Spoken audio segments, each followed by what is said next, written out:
From the outside, it's not subtle. It's not trying to be. The illuminated grille surround, the standing Mercedes star on the hood, glowing Maybach script on the C-pillar. This thing wants to be seen at valet. It's massive, it's chrome heavy, and it photographs like it knows it. But here's the honest part. It doesn't look sporty. It looks like a private jet decided to grow wheels. Some people will call it excessive. Those people probably aren't the buyer. Under the hood, a twin-turbo 4.0-liter V8, now electrified, pushing 603 horsepower and over 600 pounds FT of torque. On paper, that's serious muscle. In practice, it never feels like it's trying.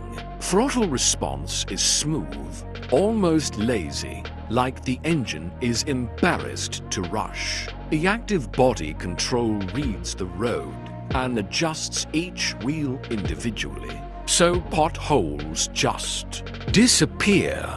You don't drive this car aggressively, you glide it. It's the difference between fast and unbothered.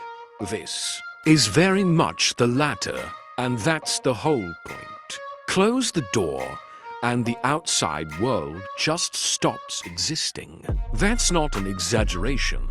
The cabin insulation is that good. The seats aren't seats. They're thrones with massage, ventilation, and calf support for rear passengers who genuinely never plan to drive. Every surface you touch is deliberate.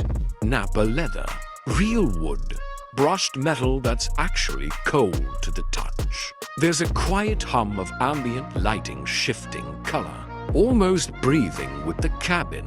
It smells expensive. It sounds expensive. Even the door handles feel like they cost more than my first car. Now, is it practical? Sort of. It's still a three-row SUV underneath all the theater. You get real cargo space, real all-wheel drive capability, real usability. The tech stack is fully modern. Massive displays, ambient tracking, adaptive everything. But let's be real.